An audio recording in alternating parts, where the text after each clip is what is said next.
keep on working, open curtains, haters swerving, cause they ain't ready for your final version. Whoa. I'm never gonna give up, fall down, I just gotta get up, yeah. Cause this is my road, let's camera action, I'm ready to go. I'm never gonna give up, fall down, I just gotta get up.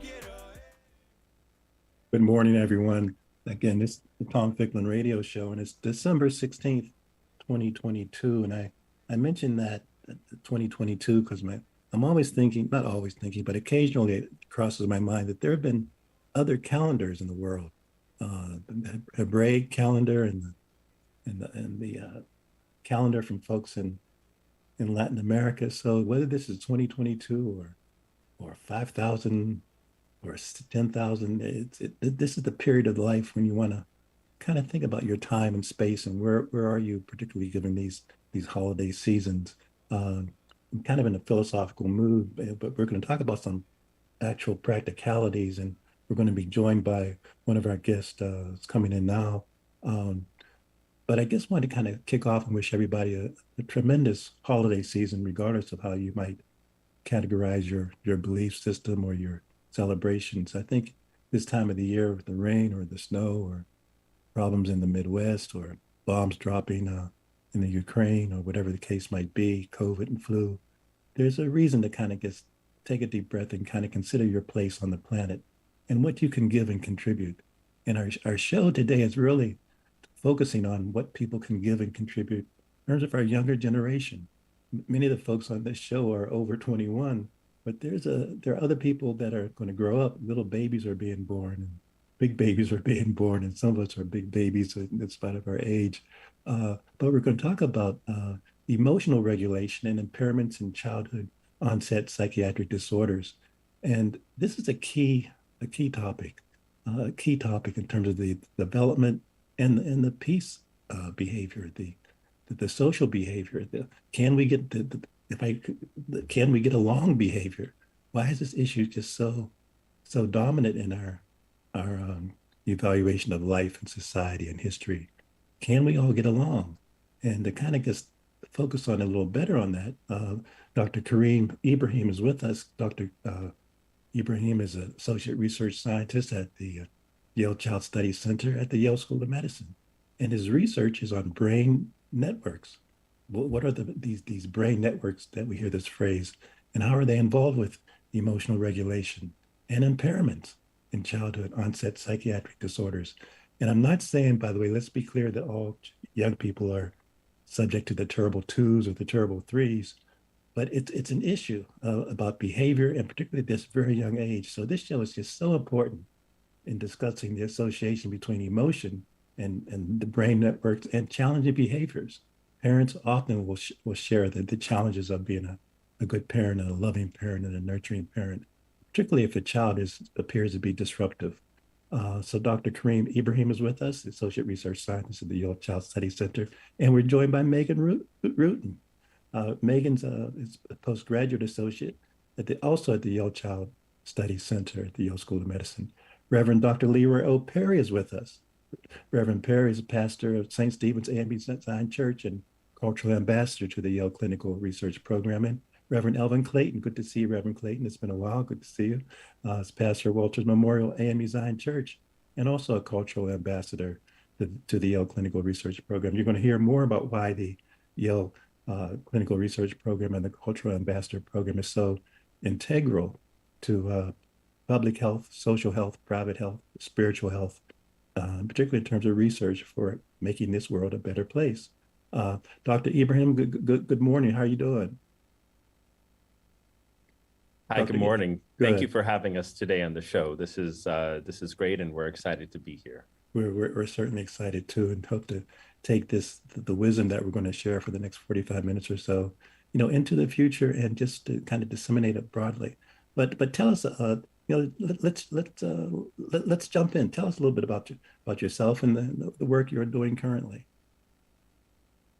Sure. So as you mentioned earlier, I'm at the Yale Child Study Center, where my research focuses on understanding this construct of emotion regulation. And when we think of emotion regulation, there's actually different ways to define this. There's not one necessarily consistent way of defining it, but in general, when we think about emotion regulation, it describes the ability for a person, either child or adult, to tone down reactivity of emotion. So we all have emotions. This is part of being human, and there's a range in terms of how easy this comes to some people. For some people, it might be very easy when we see something upsetting or distressing. Some people might be a little more comfortable or able to tone down these emotions. And it ranges all the way to the other side of the spectrum, where some people might find it a little more challenging to manage in these situations that elicit strong emotions. So my work has a focus on understanding what goes awry in the brain across child mental health disorders when we think about difficulties with emotion regulation.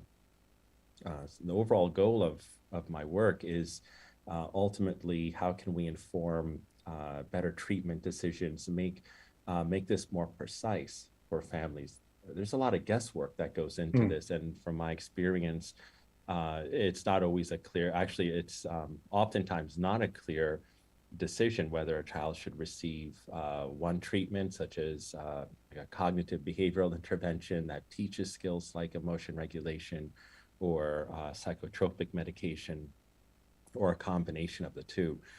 And this can take many years, actually, and trial and error in clinical decision making to finally determine the optimal treatment for one individual. So one overall goal of this work, I hope, is to help take some of this guesswork out of this process, and saving time, also distress for families, and just hoping to improve the lives of children with mental health and their families. And this is such a rich topic, and we're just scratching the surface. And Reverend Perry and Reverend Clayton, I'm going to have you guys jump in, because there's so much we want to discuss. And I know by the end of the 45 minutes or so, we're going to feel somewhat frustrated that we haven't gotten to all the issues and the concerns. But I was just thinking, Reverend Perry, as Dr. Ibrahim was chatting, what comes to your mind in this regard?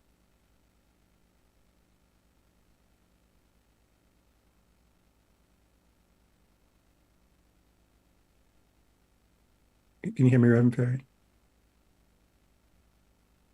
Okay, he's on mute again. Yeah, unmute yourself. You're so Reverend Clayton, maybe if you want to jump in, the Reverend Perry gets his. Okay, Dr. Ibrahim, this is a powerful subject, and you have explained it to us so clearly. But I was wondering, what was the thing that sparked inside of you that what motivated you to want to do this particular study? Well, thank you for that question. And this really would go back to I think some years ago, when I was in graduate school, and so I trained as a clinical psychologist, and I was at Mount Sinai for my research and clinical training. Really came across a broad range of behaviors, but I started to see this pattern overall in terms of some behaviors that weren't necessarily specific to one disorder like autism. So frequent behaviors that I came across were behaviors such as challenging behaviors, such as disruptive behaviors. And when I refer to disruptive behaviors, this is, I'm not really referring to things like refusing to do chores at home, or if a child doesn't want to do, their homework, and it really goes beyond that, and we're really referring to behaviors that lead to harm to self or others, and really impact the child's social functioning and academic functioning as well as the family environment. So these are behaviors that really go over and beyond.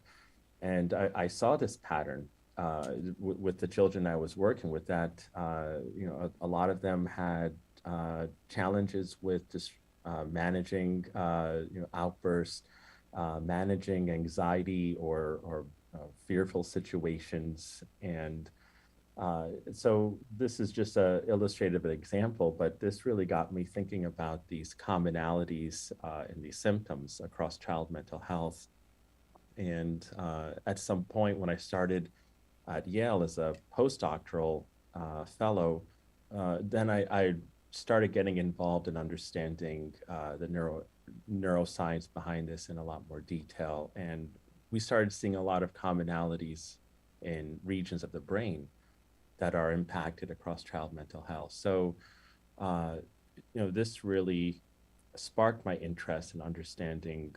We take these common impairments or difficulties and think about them broadly as emotion regulation challenges. And we also know that there's commonalities in brain regions that are involved in this. So it's really to understand this on a broader scale, because emotion regulation and impairments are not really specific to one condition. And as I mentioned before, there's quite a range. So that's where I would say my interest started. Excellent. And go ahead. Reverend Perry, are you back? Can you hear me? Yeah, yes, sir, we can. Oh, okay. So Dr. Abraham, I think this is an amazing breakthrough for us, because we have been marginalized, or our young people have been marginalized in classrooms based on behavior, and isolated, separated, drugged, and medicated. And, there seems to be no real science out here to somehow give us a heads up, or even to give the schools a heads up, or families, on what's going on. So I think, it's important, the work that you're doing. We've just had this real major concern that because the schools have not been able to deal with behavior, they've already stigmatized individuals by simply saying that they need to be separated from the population, they need to be medicated. But with your science, I think it's possible for us to see if there are some real issues neurologically or genetically that might help us to understand and to treat or deal with these disorders.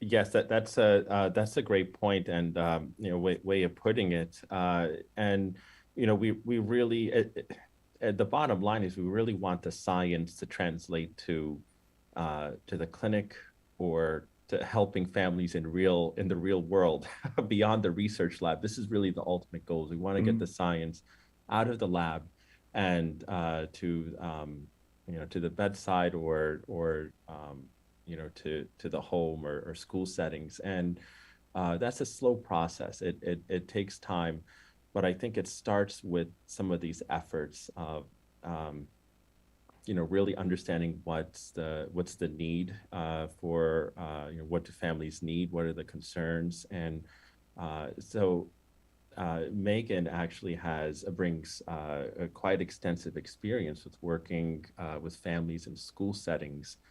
And she plays a really critical role in the lab in working directly with family and participants. So she hears a lot of their personal stories, spends a lot of time, hours, maybe about like 6 hours, I think, right, with families. So it's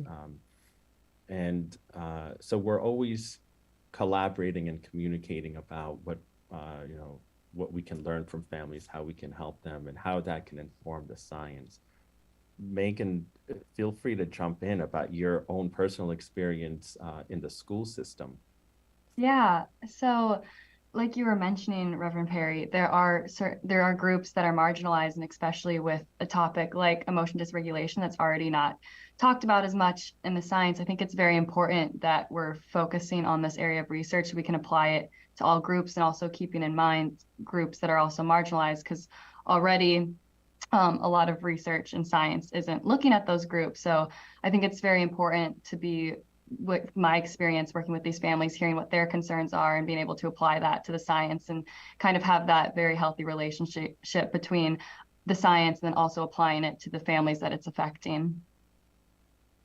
There's go ahead. Yes, I want to. So Megan, that's a great point, and I want to mention something in addition to that. Is that's such an important point. And when we think about the science, the neuroimaging, a huge limitation in the field, and this has become the awareness of this has really increased dramatically recently.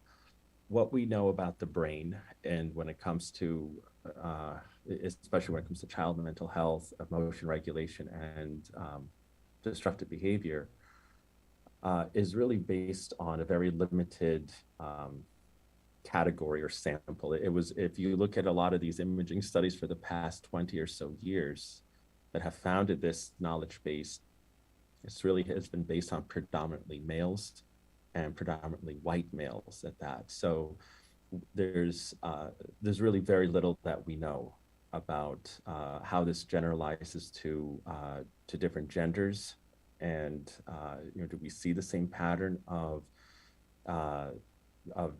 challenges in difficulties with emotion regulation, not just behavioral, but also on a network or brain level? Do we see the same patterns in girls versus boys across different races?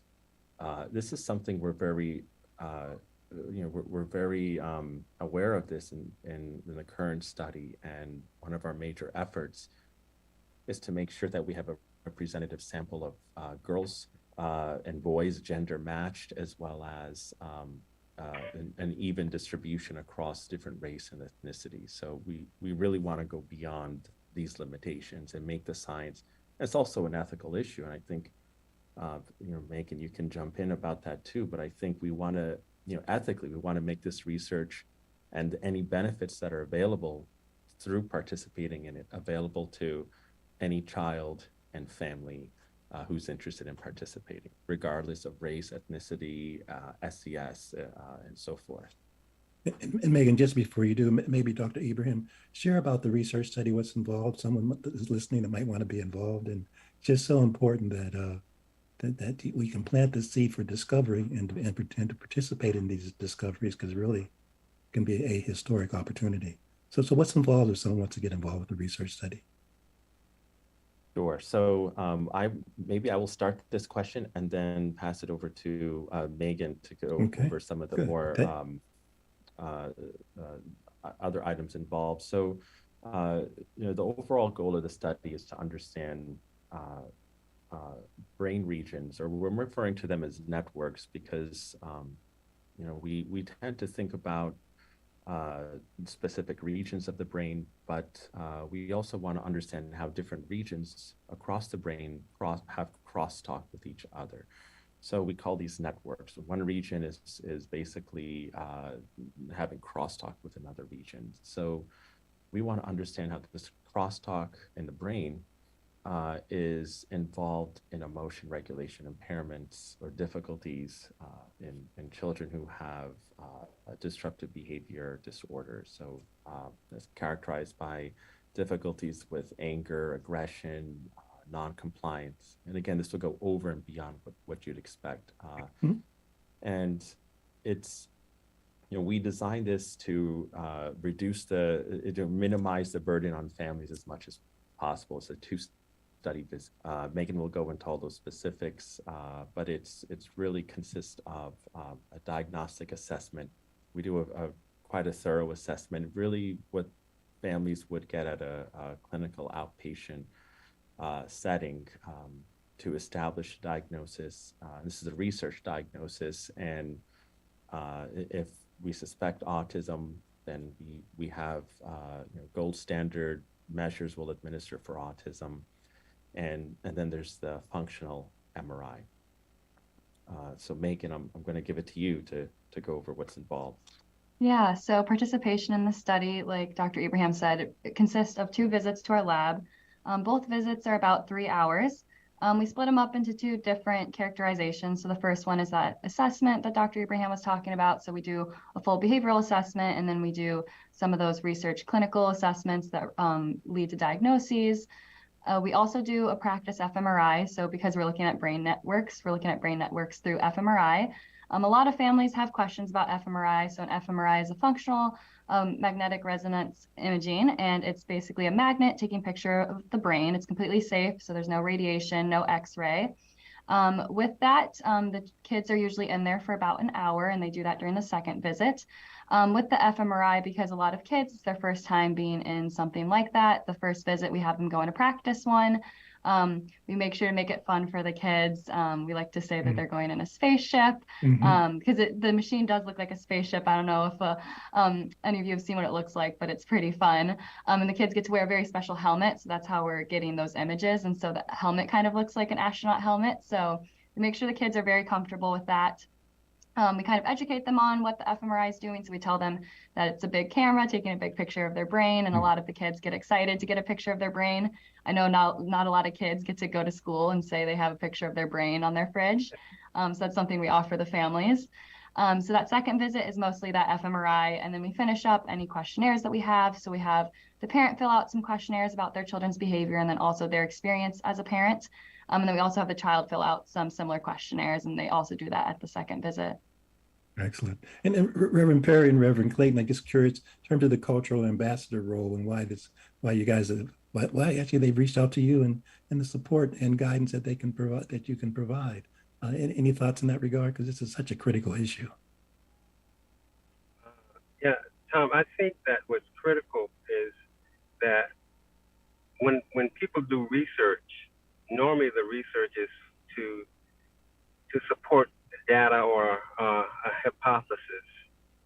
For us, this is more than just research because it can affect education for our people that have been considered disruptive, and who could not afford to go to the Yale Child Care Center or to get an assessment of their brain or their, or their trauma that they may have gone through that may be bringing about this kind of behavior.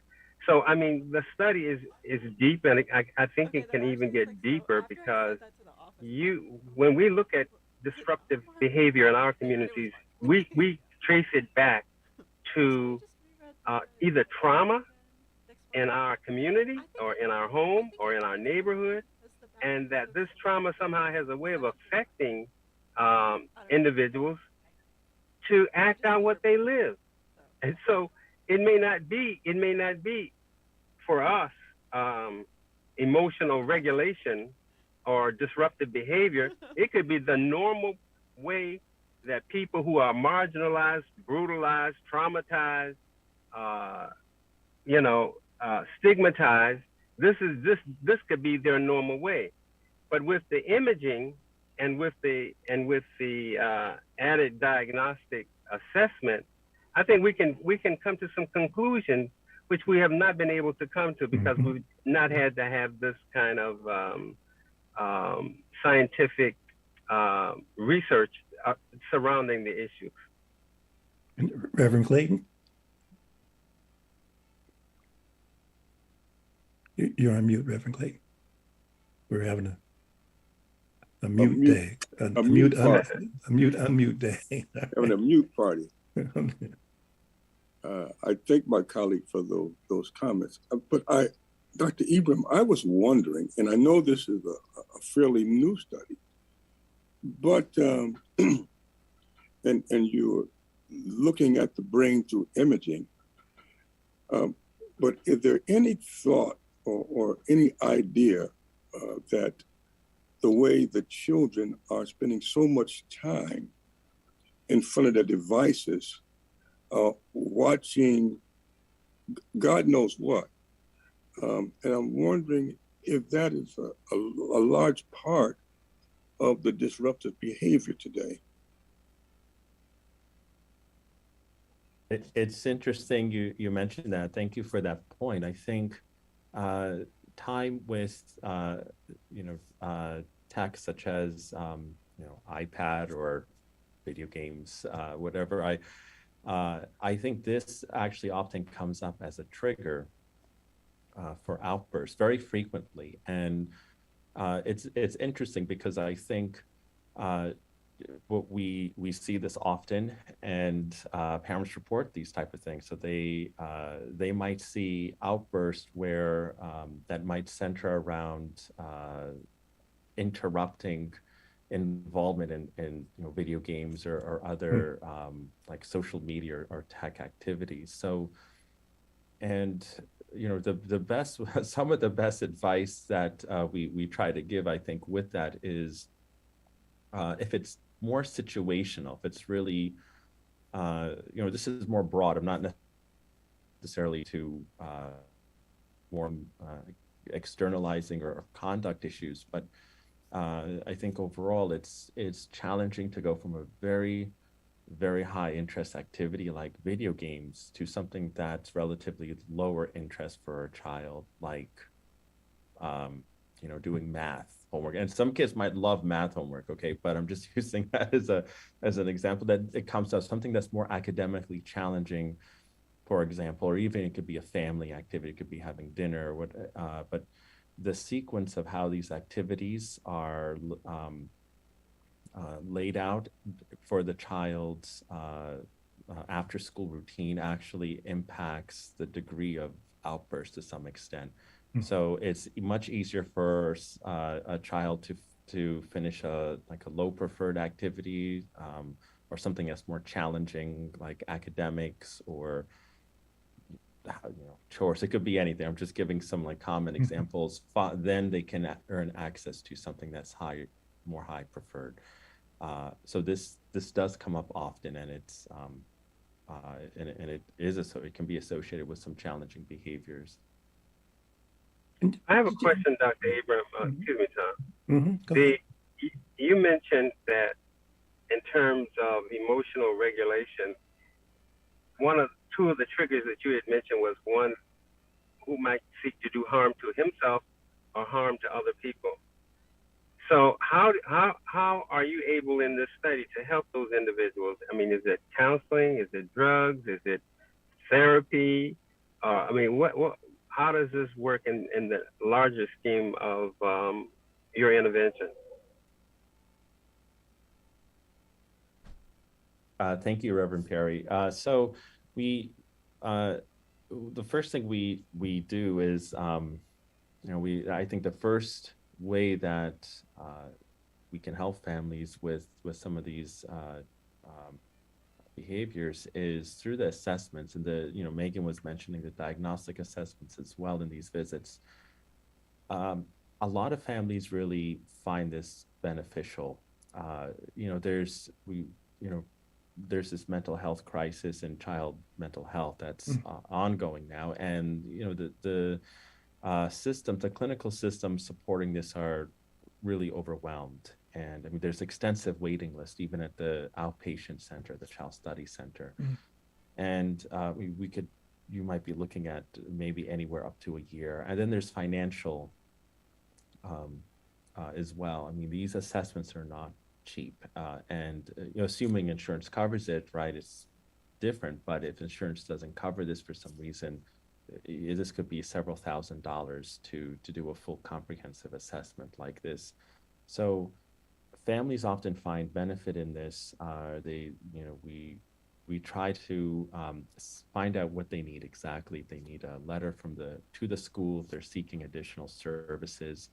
And this is a way of helping to fast track, I think. So coming back to the ethical considerations, we want to always think about how the science can benefit the participant, and we put them first as always. So, and we have this experience actually on a near weekly or daily basis where families are seeking to be involved in research, but they also want to learn more about their child, and they need help with either an assessment report to get extra services at school. So they might suspect some autism, or they might have longstanding behavioral difficulties, but there's no documentation, and getting into a clinic with the long wait list is slowing things down.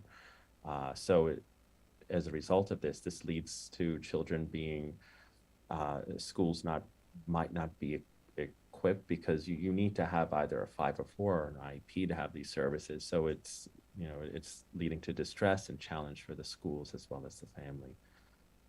And we collaborate, right? I mean, we're big on collaboration, and if for some reason a family isn't an ideal fit with this study, and Megan, I'm going to give this to you to talk about, actually, because you do a lot of work with this, and we want to find other opportunities from them. If it's not our study, we will help them find another study. So Megan, do you want to talk about other opportunities, perhaps, or Yeah, so I definitely think that's the beauty in research, is that it definitely makes those assessments Dr. Ibrahim was talking about more accessible. And especially if a family's coming to us with certain concerns and we know that it's not going to fit our research study, we always try our best to collaborate with other labs within the Child Study Center, or maybe even labs outside the Child Study Center. There's quite a few other studies here that we work very closely with here with Dr. Dennis Sukadolski. Those studies also look at other types of emotion dysregulation or autism or other kind of developmental concerns that families have.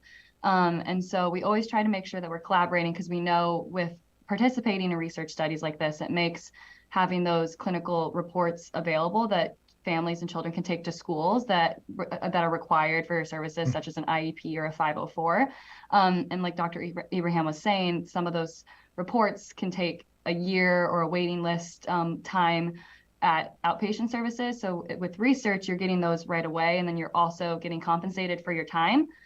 So they're a free assessment, and you're also getting compensated for coming into the research study. And then on top of that, you're also helping the scientific field learn more about these issues. So that's why we're very heavy on collaboration here, because we want to have families receive those services and make it very accessible for them. Excellent. It was just, Dr. Ibram, you've referenced the term, and I'm so glad as well as sad that you did, in terms of the mental health crisis. I mean, have you say that? I think all of us, I shouldn't say all of us, I know anecdotally, as I've talked to people over the last year, there is this report, these personal dialogue reports of people being on edge, and regardless of our age. But since you've devoted your life and your legacy and your professionalism to this topic, are you just putting your finger in the dike with this research project, or is the crisis going to overwhelm us like a tsunami? Well, where does your hope reside in terms of even people that you've referenced the waiting list? But share a little bit, particularly during this holiday season. You hear so much about, holiday trauma, holiday depression, et cetera, et cetera. But this mental health crisis, for you to say it kind of strikes me. It strikes me more than just a person in the barbershop mentioning it to me. Yes, it's a very real concern, and we hear this from the families who participate in our studies. We had a family, I think this week or last week, who expressed to us that they've been on the waiting list for quite some time, and so this is a very real. This is very real, right? What's happening, and it's really impacting people's lives to get services, whether it's assessments or diagnosis, or treatment, or both. And I think so. I'm optimistic. I always want to be optimistic, and look at the positives that hopefully the system will find more of an efficient way to function. And this is not my area of expertise with healthcare systems and management, but we do see the downstream effects of this. And perhaps maybe that's why we do see, I mean, at least in my opinion, and Megan, you can comment on what you've observed, but I think we've had quite a wide range of families reaching out to us, and some who did maybe seem ideal for the study, and some who just seemed like another study might be a better fit. But I think there might be perhaps just more of an influx in participants, families seeking research studies because of that, or to offset that. Megan, do you want to add anything about recruitment? Have you seen any type of uptick in recruitment? Because you're doing a lot of this and spending time with families on the phone. So when families are interested, the first person of contact will be Megan. So she spends a lot of time on the phone with several families across many studies every week. Yeah, so with families, we're definitely trying to reach families in many different ways and forms. Utilize social media. We also post flyers around, and opportunities like this where we're able to actually talk to the community directly. That's usually what I enjoy, is being able to go to different community events and doing community outreach. And a lot of families don't really have access or really are aware of the type of research that we're doing and how it can benefit them. So I do think it's very important that we're spreading this word and sharing research and making it more accessible to other families. And Megan, what's the best number for folks to reach you? Yeah, so my number would be at 203-737-7664. And you can also email me directly. So it's my first name, Megan, Megin, and then a period, and then my last name, Rutten, Rutten, at yale.edu. And Megan, that telephone number again, as they say on the commercials? It is 203-737-7664. Perfect. And Reverend Perry, Reverend Clayton, any thoughts? Because again, there's so many layers to this onion. A lot of questions come in my mind. Go ahead, please. I think that it's overwhelming in a lot of ways, and I think that Megan, what people probably really need to hear from you when you're talking to them is how this thing really works. Like for me, for example, when you talk about the fMRI imaging, I'm just trying to picture in my mind what that, when you see that, what does that say about the person who's in this process? Does it say that there's some kind of genetic, or you can see a disorder, or you can see an abnormality with regards to the imaging? And so then in your assessment, are you able then to say to school systems or, the parents, here's what we find, and this is how we think you might best be able to treat what we find? I'm not sure. Yeah, that makes sense. Yeah, that's also something that's very important, is especially with research and kind of working in the field of research, sometimes you get caught up in the terms and kind of the acronyms that we use for things. And so it's definitely very important when we're talking to these families. Again, a lot of them don't know about the research that we're doing, nor do they have any experience with research or this kind of area of science. And so I do think it's very important, and thank you for bringing that up, for talking to families and kind of letting them know what we're doing, how it will affect them. Because sometimes it does sound scary, if you hear an fMRI and you don't know what it is, just know it's a very medical term. And sometimes, and especially if you're a group that's been marginalized in medicine, it can be very scary to hear that word and kind of associate those feelings that you have about them. So I do think it's very important that when we're talking to families, what I like to do with kids specifically is when I'm talking about an fMRI, I let them know that it's just a very special type of camera that we're using to take pictures of their brain. And with those pictures, it's going to be a still picture, so like a normal picture that you would take on a cell phone or a camera. And while you're in there, you'll be laying down and you're laying still because you don't want to have a blurry picture. So when you wiggle in a picture, it'll come out blurry, and same thing with this kind of picture. And I also let the kids know while they're in there, they'll be hearing some noises, and that's just the camera clicking, taking pictures. So I try to make sure that the kids and families are very comfortable with knowing what an fMRI is. And then with those pictures, we let them know that we're looking at those pictures and we can see what their brain looks like. And then we're able to compare that to the assessments that we're doing and kind of what the families are describing with behaviors. But just to follow up on Reverend Perry's.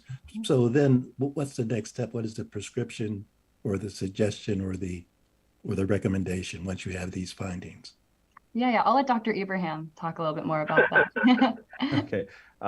So Megan, that was a wonderful description. And I always, Megan has a really terrific, practical and user-friendly way of describing, MRI to participants. And I think this is really an art. It's not, because as you were saying, a lot of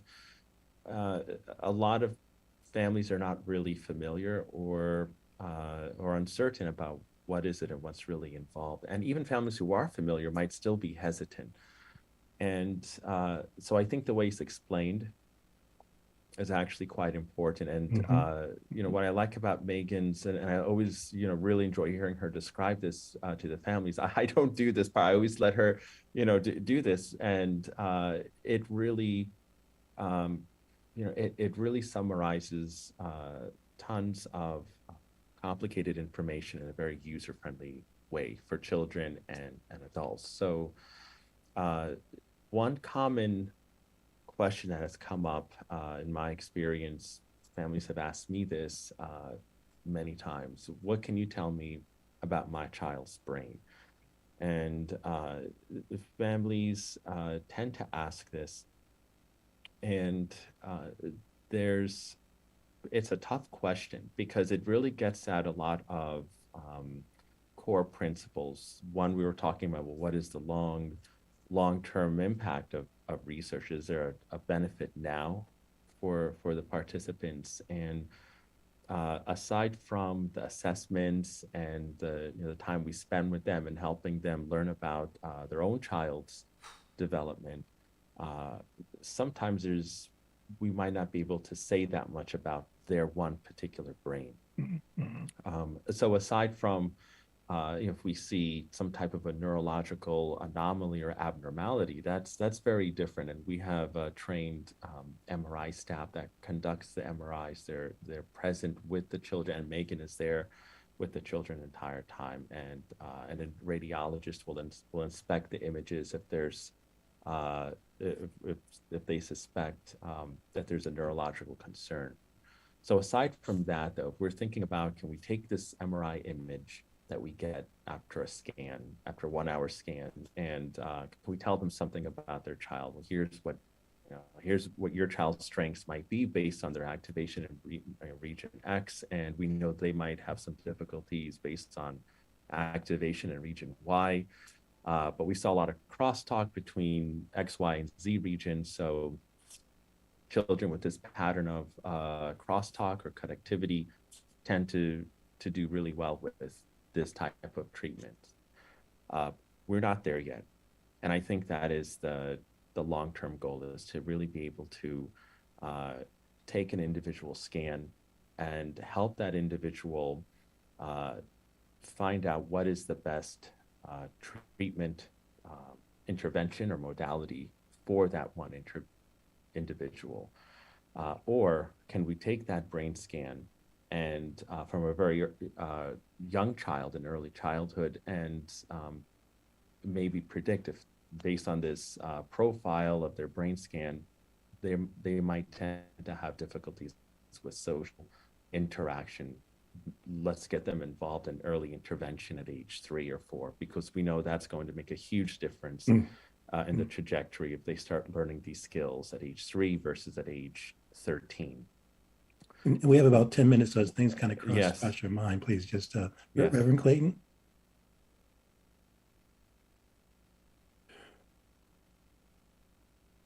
Reverend Clayton? I heard something this morning on one of the networks that a college student was taken out of the class for being disruptive. And not only was it was a female taking out for being disruptive, but the police were involved and they took her out in handcuffs. And when I hear you mentioning that this treatment should probably start at 3 years old, it's probably would be great if we continue to get information out when people having trouble or the children having trouble, get them the treatment as early as possible instead of waiting. Like you just mentioned, 13 may be too late to start a treatment like this.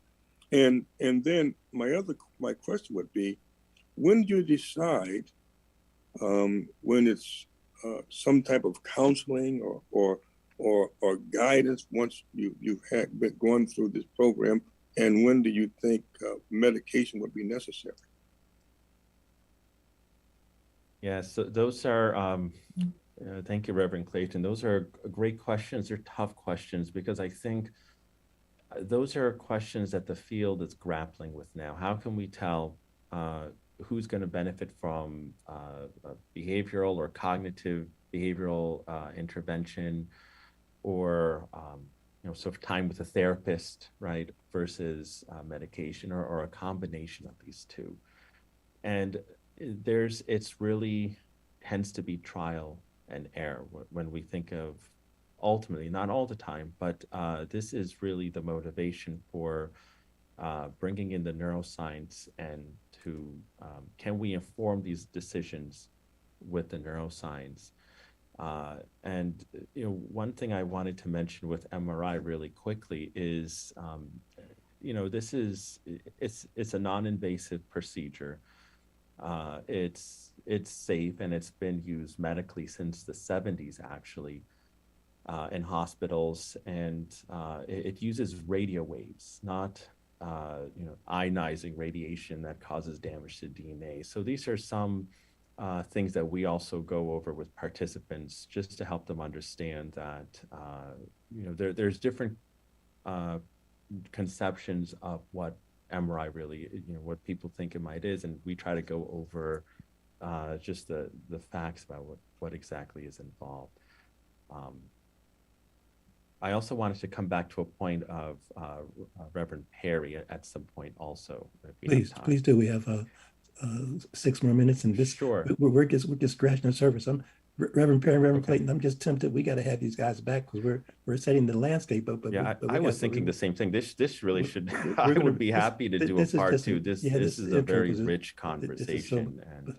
But go ahead. Yeah, I think that so when we look at, like, for example, birth to 3, when parents are looking at their young children to see if there are some things that may prevent them from functioning well in school or in life. And then you have, the autism, and you have dyslexia. You have all of these things that impact families and youth.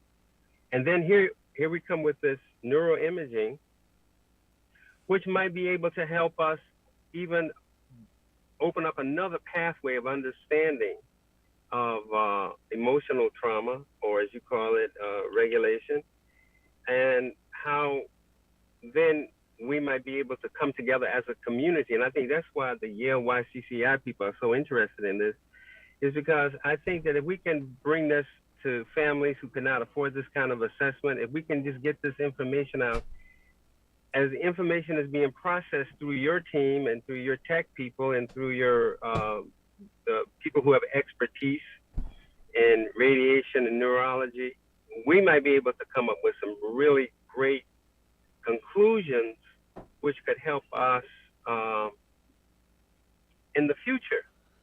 So I look at this as something that is science is in the making, in a sense, because it's new, it's cutting edge, and I think that it's necessary if we are to really examine causative effects of what there is, in fact, this emotional regulation or disorders or within our family, community, and youth.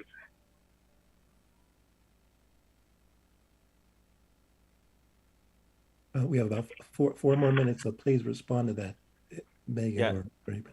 Yes, Megan, would you like to respond first? Oh, sorry, I'll let you go. I'm gonna take a sip of water really quick.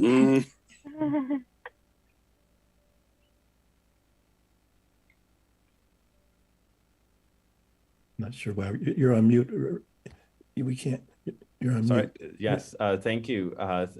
Thank you, Reverend Perry. And I think this could easily be a two-part show. We would be happy to go over. There's so many topics that, and we didn't even really get to talking about social functioning and how that plays a role. Wow. You know, I want to come back to really quickly one point, and we can pick this up if we do a part two of the this topic. You mentioned this childhood trauma and stress and how that impacts some of these challenging behaviors, and that is that's a real high. That's also a high priority area, and understanding child adversity. We refer to it as adverse childhood experiences, early stress exposures, and the environment. And we know these early exposures to stress and adversity, it's shown that they can have an impact on brain structure, brain function, and challenging behaviors later in life. This is something that we're also looking at in this study, and we collect a really detailed information from parents and children regarding these early years. So this is also a terrific topic. It's a very rich area and active area of research, not just in our group, but across, I think, across several countries investigating this with the brain. So we would be happy to talk about this if we do a follow-up to this show. Well, I'm sure Reverend Perry will bring his team together and they'll make that critical decision because we've been doing this for a while. But I just get the sense that that there's really a commitment to it, unpacking this issue. Reverend Clayton, and then we have about 1 more minute 1 or 2 more minutes for this part one. All right. I just want to take a moment to thank Dr. Ingram and Megan for sharing with us today. It has enlightened us so greatly, and to hear just basically that the bioimaging, it's safe, that we can share that with our families, and it can have positive results without medication to begin with, and you get may have a chance to see what's going on. These are early stages, but boy, I see that this could be a powerful piece in this area of medicine. That's from a layman's perspective. And What is the age limit? What is the age limit for the participants in this study? Could you give it to us again, Dr. Abram? Yes. So, Megan, go ahead. I was going to say, right now it's 9 to 12, but we are going to open recruitment to 5 to 15, possibly later on. Is it possible that some children may be a little older? Would you consider looking at them as well? Yeah. And that's something Dr. Abraham can talk a little bit more about too. Okay. And then also, like I was mentioning earlier, if we know a family, if it seems like it might be a better fit for other research studies, there are other research studies within the Child Study Center that we collaborate with that do accept older kids or younger kids. So we always try to make sure that we're sending those families onto different studies if they seem a better fit, depending on their age.